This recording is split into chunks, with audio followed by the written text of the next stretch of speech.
Terima kasih Anda masih bersama Lintas Banua Sepekan. Puluhan pemancing dari grup Bubuhan Peunjunan Urang Kalsel mengikuti sosialisasi pengawasan penyelenggaraan pemilu partisipasif oleh Bawaslu Kota Banjarmasin. Sementara itu, melalui kegiatan ini, salah satu peserta menyatakan sangat mendukung pelaksanaan pemilu 2024 dengan berjalan demokratis. Badan Pengawas Pemilu Bawaslu Kota Banjarmasin menggandeng Mancing Mania atau pehobi mancing untuk sosialisasi pengawasan penyelenggaraan pemilu partisipatif. Puluhan pemancing dari grup Bubuhan Peunjunan Urang Kalsel diundang dalam kegiatan di satu hotel di Banjarmasin Rabu 26 Oktober 2022. Koordinator Divisi Pencegahan Partisipasi Masyarakat dan Humas Bawaslu Kota Banjarmasin Rahmadiansah mengungkapkan komunitas hobi mancing sangat banyak di kota ini. Karena itu, untuk persiapan penyelenggaraan pemilu 2024 yang tahapannya sudah mulai berjalan, seluruh masyarakat harus diberitahu dengan jelas segala aturannya, termasuk bagi komunitas mancing mania, hingga diharapkan bisa jadi perpanjangan tangan Bawaslu. Juga nanti dimintakan kepada rekan-rekan ini agar bisa ikut berpartisipasi dalam pengawasan, walaupun tidak secara aktif sama sekali, tetapi kan setidaknya mereka di lingkungannya bisa melihat hal-hal yang berkenaan dengan kemungkinan adanya kecurangan dalam pemilu ke depan yang kita lihat nanti bahwasanya untuk pileg dan pilpres dan untuk pilkada juga kan gitu. Dan juga kepada rekan-rekan ini kita mintakan agar bisa menggunakan hak suaranya, jangan golput, itu yang jelas itu. Jangan pas pemilu mengunjudan begini. Melalui sosialisasi ini setidaknya tahu kapan dilangsungkan pemilihan umum pemilu. Seperti untuk pemilu legislatif pada 14 Februari 2024, pemilu presiden, pilpres, dan pemilu kepala daerah pilkada pada 27 November 2024. Bawaslu Banjarmasin berharap para pemancing mania ini bisa ikut mengawasi sejak tahapan saat ini supaya tidak terjadi kecurangan dalam pemilu 2024. Murtasiah, Banjar TV.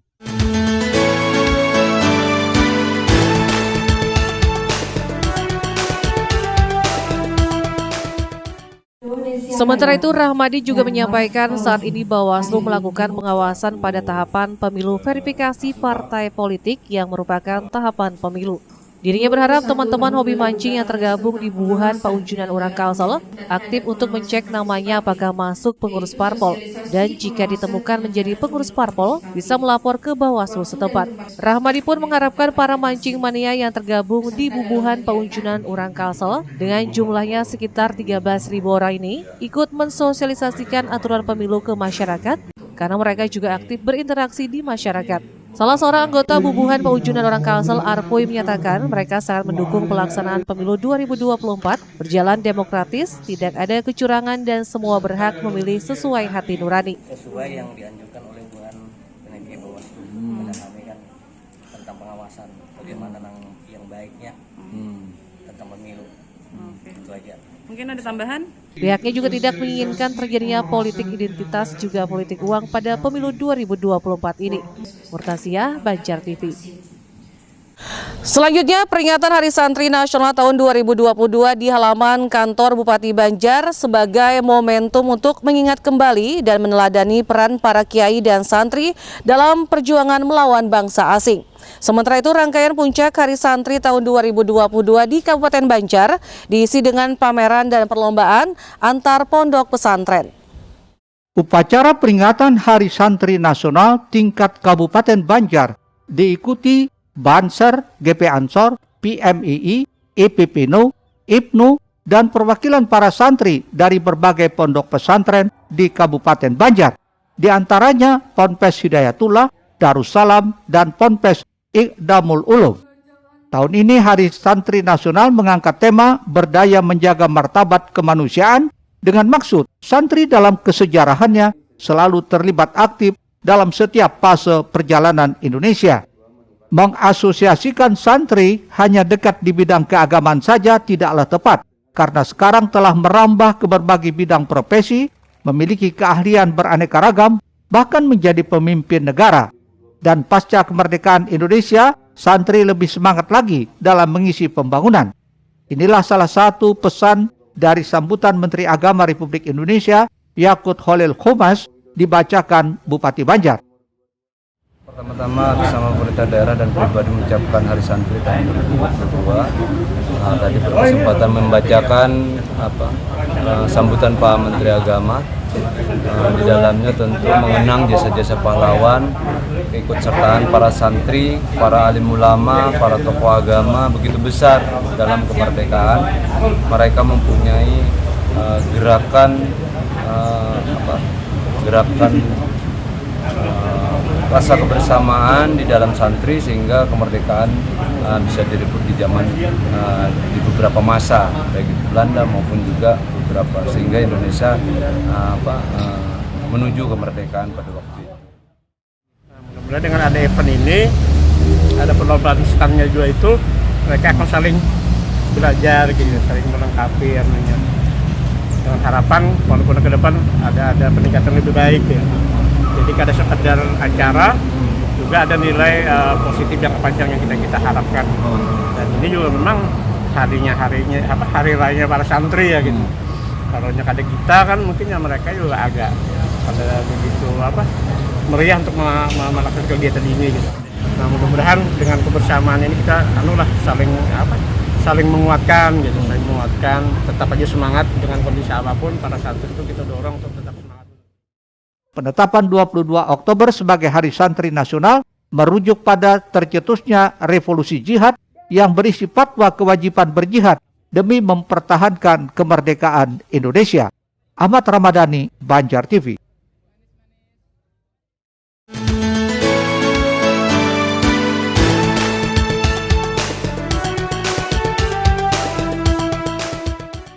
Disambut kesenian Sinoman Hadrah, rombongan Bupati dan Wakil Bupati Banjar tiba di alun-alun Ratu Jaleha Martapura. Di tengah guyuran hujan tidak menyurutkan semangat, atraksi perguruan Pagar Nusa Nahdlatul Ulama Kabupaten Banjar menampilkan kebolehannya dalam seni bela diri. Bupati Banjar Saidi Mansur saat membuka kegiatan menyatakan momentum Hari Santri ini untuk mewarisi semangat jihad para pendahulu. Dengan semangat tersebut, para santri masa kini dan masa depan dapat memperkuat jiwa religiusitas keislamannya sekaligus jiwa nasionalisme kebangsaan. Atas nama pemerintah Kabupaten Banjar, Saidi Mansur juga menyampaikan duka cita atas meninggalnya ulama Kabupaten Banjar, Kiai Haji Fadlan Asy'ari. Dengan momentum Hari Santri Nasional ini, mari kita bersama-sama mewarisi semangat jihad keindonesiaan para pendahulu kita. Dengan semangat itulah, para santri masa kini maupun masa depan, baik yang di pesantren atau di luar pesantren, dapat memperkuat jiwa religius keislaman sekaligus jiwa nasionalisme kebangsaan. Dengan semangat cinta tanah air, kita akan jaga eksistensi bangsa ini secara bersama-sama tanpa terkecoh dengan politik identitas yang mana bisa saja merongrong rasa patriotisme generasi bangsa. Peringatan Hari Santri dilaksanakan beberapa kegiatan lomba, yakni musabakah tilawatil Quran, musabakah qiraatil kutub, da'i dan da'iyah, festival Maulid Habsi dan Hatil Quran, diikuti pondok pesantren se-Kabupaten Banjar, Kota Baru, dan Kota Banjarbaru. Adapun kegiatan-kegiatan yang kita laksanakan pada tanggal 22 ini, diantaranya pameran, terus kegiatan-kegiatan yang berkaitan dengan keagamaan seperti musabaqah tilawatil Quran. Juga ada kegiatan-kegiatan yang kita laksanakan dengan adanya pawai atau kegiatan yang dilaksanakan mungkin nanti malam ada pawai santri. Ada lomba, ada musabaqah tilawatil Quran, di samping itu juga ada maulid. Harapan kami pada Hari Santri di tahun 2022 ini lebih bagus lagi nanti, walaupun ini sudah meriah, mudah-mudahan di tahun yang akan datang lebih meriah lagi. DPRD Kabupaten Banjar kita sangat mengharapkan sekali kegiatan-kegiatan event nasional ini meriah lah di kabupaten kita. Nah, dan ini harusnya disinkronkan lebih dulu antara pengurus PCNU, pemerintah daerah dengan para pondok pesantren. Ini kan tidak bisa dipisahkan sebetulnya. Nah, ini yang mungkin kurang koordinasi. Nah, tapi kita harapkan kedepannya ini menjadi evaluasi kita lah untuk kemajuan kabupaten kita juga, karena kita identik Kabupaten Banjar dengan kota santri Serambi Mekah. Itu yang harus kita jaga. Expo Pondok Pesantren sedikitnya diikuti 15 pondok mulai 22 sampai 25 Oktober 2022. Ahmad Ramadhani, Banjar TV. Informasi selanjutnya, Wali Kota Banjarmasin Ibnu Sina di lobi Balai Kota Banjarmasin resmi mengukuhkan pengurus Majelis Ulama Indonesia Kota Banjarmasin masa khidmat 2022-2027 yang kini dipimpin Habib Ali Haidir Alkap. Wali Kota berharap dengan kepemimpinan yang baru ini peran MUI Kota Banjarmasin semakin eksis memberikan pencerahan kepada warga Kota Banjarmasin. Habib Ali Haidir Alkap kini resmi memimpin Majelis Ulama Indonesia MUI Kota Banjarmasin masa khidmat 2022-2027 usai dikukuhkan kepengurusan baru oleh Wali Kota Ibnu Sina di lobi Balai Kota Banjarmasin Senin 24 Oktober 2022. Hadir dalam pengukuhan tersebut Ketua MUI Kalimantan Selatan Kiai Haji Husin Nafarin, Forum Koordinasi Pimpinan Daerah, serta sejumlah SKPD lingkup pemerintah Kota Banjarmasin. Habib Ali resmi memimpin MUI Kota Banjarmasin menggantikan Ketua MUI sebelumnya, yakni Kiai Haji Murjani Sani yang telah berakhir masa jabatannya pada 2022. Wali Kota Ibnu Sina menyampaikan ucapan terima kasih kepada kepengurusan MUI sebelumnya atas dedikasi yang telah diberikan. Dan harapannya pada kepengurusan yang baru ini, program-program yang dijalankan bisa lebih ditingkatkan lagi. MUI diharapkan terus bersinergi dalam menyukseskan program pembangunan serta visi dan misi Kota Banjarmasin, serta memberikan pencerahan kepada umat dalam menjaga harmonisasi kehidupan beragama di Kota Banjarmasin. Kami mengucapkan terima kasih kepada Ketua MUI dan juga pengurus sebelumnya. Banyak yang sudah dilakukan, mudah-mudahan di kepengurusan baru ini program-program yang sudah dijalankan bisa ditingkatkan lagi, dan tentu kami berharap mitra strategis pemerintah kota, Majelis Ulama Indonesia yang menghimpun seluruh alim ulama di Banjarmasin ini bisa bersinergi dengan pemerintah kota dalam menyukseskan program pembangunan dan juga khususnya visi-visi Banjarmasin Baiman, Barasi, Wan Nyaman, dan lebih bermartabat. Dan kami berharap terus kiprahnya dalam membimbing umat. Tentu banyak hal yang harus kita hadapi ke depan, tapi insya Allah dengan kebersamaan kita bisa menyelesaikan.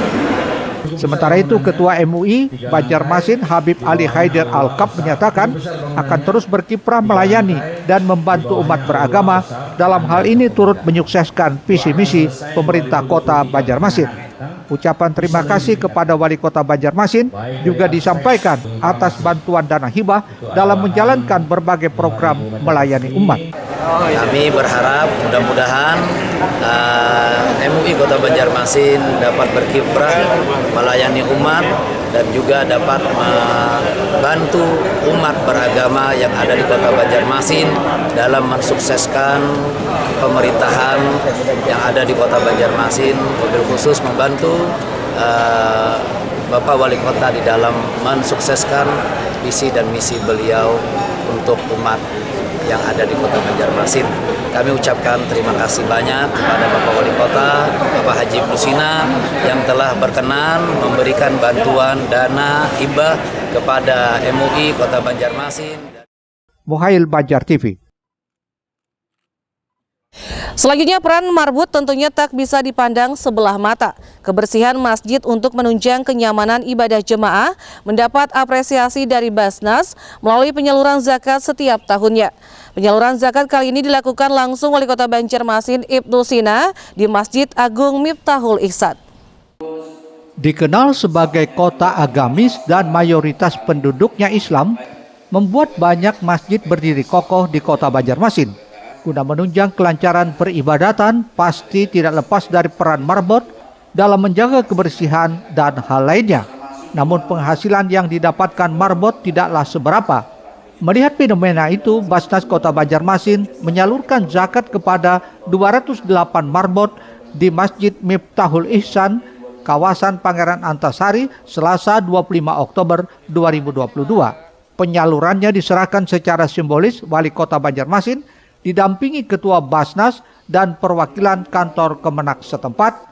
Setiap marbot mendapatkan bantuan Rp200.000 hingga seluruhnya berjumlah Rp41.600.000. Penyaluran zakat itu juga mendukung program Pemko Banjarmasin menuju Banjarmasin Baiman Barasih Wan Nyaman. Di samping zakat dari Basnas, pemerintah kota juga menyerahkan bantuan setiap 3 bulan sekali. Alhamdulillah hari ini kita bersama-sama dengan Basnas Kota Banjarmasin menyerahkan bantuan untuk kaum masjid se-Banjarmasin sebanyak 208 kaum masjid. 1 orang per masjid lah. Walaupun mungkin satu masjid itu bisa 2-3 orang kaumnya, tapi yang untuk hari ini 1 orang per masjid.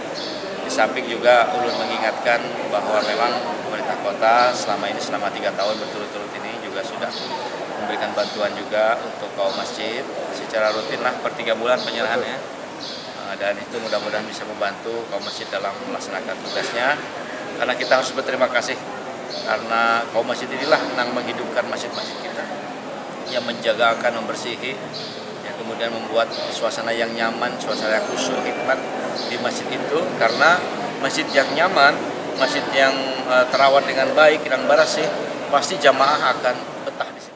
Harapannya pertama agar mereka semakin giat dan semakin semakin rajin merawat masjid sebagai tempat ibadah, dan beberapa masjid sudah melakukan ada semacam kalau hari Jumat kan dapat minuman gratis, ada roti gratis.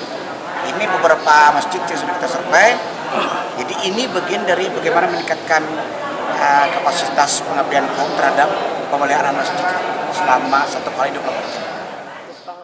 Ridwan berharap ke depan semakin banyak masyarakat yang menyalurkan zakat, infak, dan sedekahnya di Basnas, sehingga semakin banyak umat yang merasakan manisnya zakat dan nominal yang bertambah-tambah berkat dukungan para dermawan. Eko Anggoro, Banjar TV. Lintas Banua sepekan kembali ke hadapan Anda. Gubernur Kalsel Sabiri Nur membuka tradisi budaya Banjar Ba'ayun Maulid yang digelar tim penggerak PKK Kabupaten Banjar di lapangan Cahaya Bumi Selamat Martapura. Ba'ayun Maulid yang rutin digelar pada bulan Rabiul Awal ini merupakan salah satu tradisi yang terus dilestarikan. Diiringi syair, maulid, dan sholawat yang berisi puji-pujian kepada Nabi Muhammad SAW, Paman Birin mengikuti prosesi Ba'ayun Maulid yang digelar oleh pemerintah Kabupaten Banjar di Taman Cahaya Bumi Selamat Martapura. Sambil Ba'ayun, orang nomor 1 di Kalimantan Selatan tersebut turut memangku bayi yang merupakan putri bungsu Bupati Banjar, Saidi Mansur. Ibu di samping bapak, Bu. Samping bapak jadi kelihatan belakang, Bu. Oke, Bu. Iya, Bu. Oke. Sip, Bu. Sip, Bu.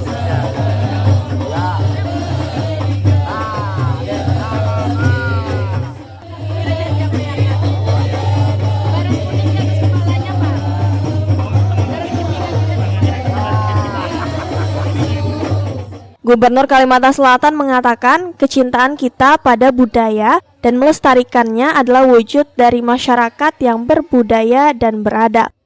Paman Birin juga mengaku senang melihat kegiatan melestarikan budaya daerah, di samping menumbuhkan rasa berbagi dan bergotong royong, terlebih ada doa dan harapan orang tua saat anak diayun. Bapak Ibu hadirin sekalian yang berbahagia, saya sebagai pemerintah Provinsi Kalimantan Selatan selaku gubernur tentu saja sangat senang, sangat bahagia melihat kegiatan-kegiatan seperti ini, dan ini menggambarkan juga betapa kita saling bisa berbagi, bergotong royong. Sementara itu, dalam sambutan Bupati Saidi Mansur yang dibacakan Sekda Banjar Muhammad Hilman, menyebutkan gelaran acara Maulid merupakan upaya pemerintah untuk mempertahankan dan mengangkat budaya orang Banjar yang syarat makna, baik makna religius, sosial, budaya, dan sebagainya.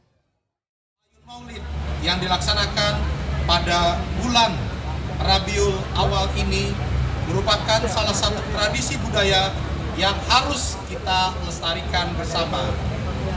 Ba'ayun Maulid merupakan salah satu tradisi di Kalimantan Selatan yang syarat makna, baik itu makna religius, sosial, budaya, dan sebagainya.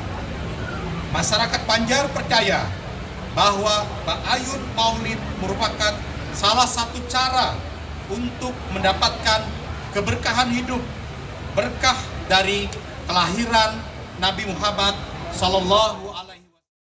Ba'ayun Maulid yang diselenggarakan oleh Pemkab Banjar ini diikuti sebanyak 98 orang yang terdiri dari masyarakat umum, anak-anak ASN Pemkab Banjar, dan perwakilan PAUD. Ahmad Ramadhani, Banjar TV.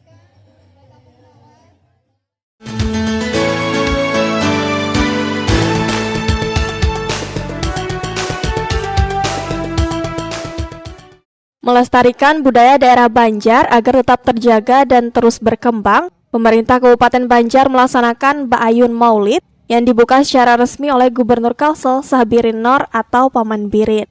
Kegiatan ini bertepatan dengan peringatan Maulid Nabi Muhammad SAW, di mana masyarakat Banjar percaya bahwa Ba'ayun Maulid merupakan salah satu cara untuk mendapatkan keberkahan hidup, berkah dari kelahiran Rasulullah. Peserta Ba'ayun Maulid diikuti dari perwakilan SKPD, Forkompimda, dan Perusda sebanyak 31 orang, perwakilan PAUD TK 31 orang, dan masyarakat 36 orang dengan jumlah total 98 orang. Pada hari ini saya selaku Ketua TPPKK Kabupaten Banjar berterima kasih kepada pemerintah daerah Kabupaten Banjar atas perhatian dan dukungannya terhadap masyarakat Kabupaten Banjar dengan melaksanakan tradisi Ba'ayun Maulid. Kalau dibilang kata teman-teman tadi ini adalah pertama kali, sebenarnya tidak. Mungkin dahulunya sudah sering dilaksanakan. Namun 5 tahun kebelakangan ini memang baru ini diselenggarakan lagi tradisi acara Ba'ayun Maulid yang kebetulan acaranya di bulan Rabiul Awal di tanggal terakhir tanggal 26 Oktober di bulan Maulid. Nah, kami berharap mudah-mudahan acara seperti ini terus diadakan oleh pemerintah daerah. Kami selaku mitra dari pemerintah daerah, selaku Ketua TPPKK Kabupaten Banjar dan jajaran siap berkolaborasi untuk mensukseskan acara-acara seperti ini. Menetapkan atau menentukan kriterianya itu usia 7 tahun ke bawah. 7 tahun ke bawah itu bisa mendaftar. Nah, pertimbangannya memang karena memang keterbatasan kuota, sehingga range dari peserta kami batasi 7 tahun ke bawah. Walaupun dalam tradisi Ba'ayun Maulid ini sampai usia lansia pun diperbolehkan kan, tapi untuk event hari ini itu kami batasi 7 tahun ke bawah. Katanya ada yang dibayar oleh para peserta. Nah, memang ada dua kategori. Maksudnya secara umum untuk seluruh pelaksanaan kegiatan ini didanai oleh APBD. Cuma ada beberapa properti dari Ba'ayun Maulid ini yang tidak kami sediakan, seperti tapih, kemudian pasminanya. Tapi kalau kain kuning, kemudian dawangan, kemudian aksesoris, janur dan sebagainya itu kami sediakan. Cuma ya itu tadi yang tidak disediakan oleh panitia. Kalau peserta membawa sendiri dipersilakan, itu gratis. Tetapi kalau tidak membawa, dari panitia itu membantu untuk menyediakan dengan ada penggantinya. Tingginya antusiasme masyarakat untuk mengikuti Ba'ayun Maulid membuat pemerintah Kabupaten Banjar akan mengadakan acara ini kembali di tahun mendatang. Ahmad Ramadhani, Banjar TV. Pemirsa, Gubernur Kalsel buka tradisi Ba'ayun Maulid di Kabupaten Banjar. Tetaplah bersama kami.